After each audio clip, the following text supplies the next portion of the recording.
یہ جو جملہ ہے نا کہ میں اتنا کچھ کرتا ہوں اور میری بیوی کو سمجھنا چاہیے، اس کو انڈرسٹینڈ کرنا چاہیے۔ جب تک آپ کا یہ مائنڈ سیٹ ہے نا، سب سے پہلے آپ کو اس مائنڈ سیٹ سے باہر آنا پڑے گا۔ یعنی رشتوں میں ایسا نہیں ہوتا کہ فلاں کو یہ سمجھنا چاہیے یا فلاں کو یہ کرنا چاہیے لیکن آپ کو یہ مائنڈ سیٹ نہیں رکھنا چاہیے۔ یعنی رشتے میں ہر فرد کو، ہسبینڈ کو چاہیے کہ وہ 100% ریسپانسبلٹی لے۔ جب ہم یہ سوچ رکھتے ہیں نا کہ اس کو یہ سمجھنا چاہیے یا فلاں کو یہ کرنا چاہیے، تو اس کا مطلب یہ ہوتا ہے، یہ کہلاتا ہے وکٹم مائنڈ سیٹ۔ یعنی آپ شکار ہو گئے ہیں، یعنی آپ دوسرے کے اوپر بلیم رکھ رہے ہیں۔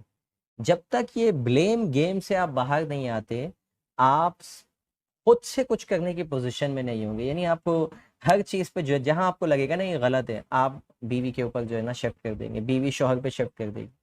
تو اور یہ جو کاز سائٹ والے لوگ ہوتے ہیں نا، یعنی جو 100% ریسپانسبلٹی لیتے ہیں، وہ پھر تبدیلی لے کے آتے ہیں۔ وہ جب آپ یہ سوچیں گے نا کہ میں ذمہ دار ہوں، تو پھر تبدیلی بھی آپ کے اندر سے آئے گی۔ لیکن جب تک آپ یہ سمجھتے رہیں گے کہ اس کو یہ سمجھنا چاہیے وہ ذمہ دار ہے، تب تک آپ تبدیلی نہیں لا سکتے۔ یعنی جب وہ تبدیل ہوگی اللہ کی بندی، تب آپ کی زندگی میں تبدیلی آئے گی۔ ہم کیا کرتے ہیں، آپ نے کہا کہ میں کاروبار میں مصروف رہتا ہوں، سارا دن محنت کرتا ہوں۔ آپ تو چلیں بڑا اچھا کاروبار کر رہے ہیں۔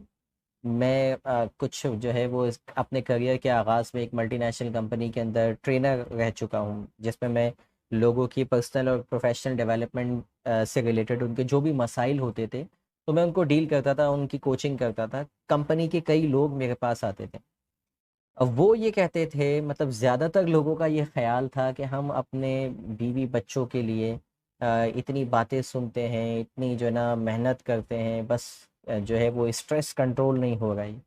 تو میں ان سے اکثر یہ سوال پوچھتا تھا کہ تم نے اتنی باتیں سنی، باس کی بھی باتیں سن لی اور اتنی محنت بھی کر رہے ہو ماشاءاللہ، یہ بتاؤ گھر جا کے کتنا ٹائم دیتے ہو بیوی کو؟ تو ان کو ریئلائز ہی نہیں ہوتا تھا، وہ کہتے تھے کہ بس گھر جانے کے بعد فرصت ہی کہاں ہوتی۔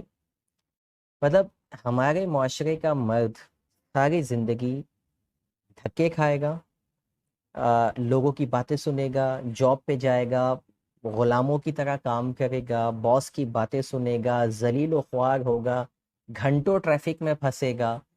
مطلب اس کی زندگی ختم ہو جاتی ہے چند پیسوں کے لیے، بیچارہ وہ ساری زندگی جو ہے نا وہ محنت کرتا ہے، اور اس سے پوچھو کس لیے کر رہے ہو اتنی محنت؟ بیوی بچوں کے لیے کر رہے ہیں۔ لیکن یہ ساری چیزیں کرنے کے بعد بیوی کو گھر آ کے آدھا گھنٹہ دینے کو تیار نہیں۔ ساری زندگی وہ بیوی کے لیے اور بچوں کے لیے محنتیں کرتا رہے گا، لوگوں کی سنتا رہے گا، لیکن اپنے بچوں، اپنی بیوی کے ساتھ آدھا گھنٹہ ایک ہیلدی وے کے اندر اسپینڈ کرنے کو تیار نہیں ہے۔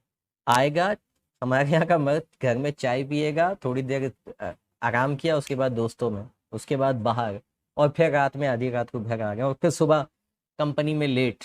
مطلب یہ ہماری نیچر بن گئی ہے۔ یہ میں لیبر کلاس کی بات کر رہا ہوں، جو کاروباری شخص ہے وہ اس کا بھی یہی حال ہے، سارا دن میٹنگز میٹنگ میٹنگ، گھر آئے فون ہی جو ہے وہ ختم نہیں ہوگا، مطلب ہر وقت فون پہ لگے ہوئے۔ پوچھو کس کے لیے کرتے ہو؟ بیوی بچوں کے لیے کر رہا ہوں۔ بھائی جس کے لیے اتنی محنت کر رہے ہو اس سے ہنس کے تو بات کر لو، آخری مرتبہ بیوی سے ہنس کے کب بات کیا تھا؟ تو اگر آپ کو لگتا ہے کہ پیسہ کمانا اور یہ محنت، یہ ساری چیزیں بیوی بچوں کے لیے کرتے ہیں، تو حال ہی میں جو ہے نا بل گیٹس کی بیوی چھوڑ کے جا چکی ہے اس کو، جس سے ہمیں یہ سبق ملتا ہے کہ بھائی پیسہ ہی اگر سب کچھ ہوتا ہے نا، رشتے اگر پیسوں سے ہی بچ گئے ہوتے تو اس کا رشتہ نہ ٹوٹتا۔ بہرحال رسول پاک صلی اللہ علیہ وآلہ وسلم نے بڑا کلیئر فارمولہ دیا ہے۔ حضور نے فرمایا، نبی کریم صلی اللہ علیہ وسلم کی حدیث ہے کہ تم میں بہترین شخص وہ ہے جو اپنے اہل خانہ کے ساتھ بہتر ہے، اور میں اپنے اہل خانہ کے ساتھ بہتر ہوں۔ ہمارا جو دین ہے نا یہ عین فطرت کے مطابق ہے۔ اللہ کو پتا تھا کہ یہ انسان ساری زندگی پیسہ کمائے گا، بھاگے گا، دوڑے گا، پیسے کی لالچ میں لگا رہے گا۔ اللہ نے خرچ کرنے کی جب باری ہے، وہ کماؤ گے تو خرچ بھی تو کرو گے نا کہیں، تو پھر انسان کو لگے کہ میں تو لوگوں کے لیے کما رہا ہوں، میں تو غریب غربا کے لیے کما رہا ہوں، اور میں میرے کمائی سے پتہ نہیں کتنی مسجدوں کا جو نا حساب کتاب چل رہا ہے۔ تو یہاں پہ بھی حدیث پاک ہے کہ تمہارے لیے بہترین صدقہ وہ ہے جو تم اپنے اہل و عیال پہ خرچ کرو، یعنی اپنے گھر والوں پر خرچ کرو۔ گھوم پھر کے جتنا بھی کما لو، لوگوں کے لیے بھی کماؤ گے تو زیادہ ثواب آپ کو اپنے ہی گھر پہ خرچ کرنے کو مل رہا ہے۔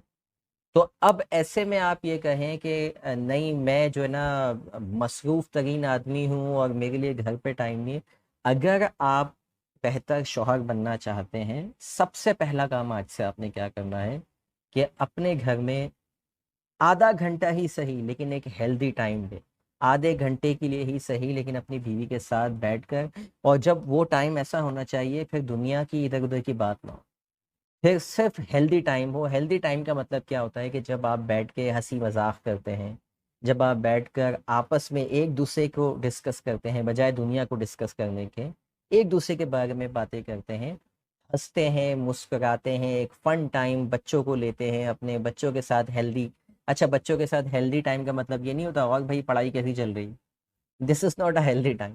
ہیلدی ٹائم کا مطلب یہ ہوتا ہے کہ جس میں آپ صرف انجوائے کرتے، اس میں پھر آپ ایک دوسرے کے کھاتے نہیں کھولتے کہ تم نے کیا کیا، تم نے فلاں کام کیا ایسا نہیں ہوتا۔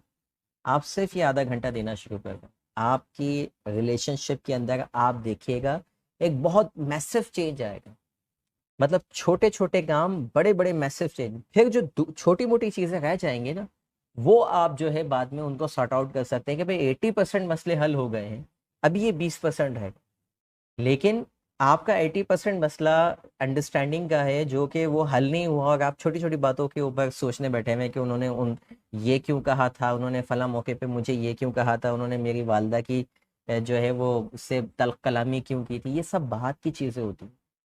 مین چیز یہ ہے کہ آپ کا اور ان کا ریلیشن شپ اچھا ہو، اخلاق اچھا ہو، اور اس کی شروعات ہمیشہ آپ سے ہوگی۔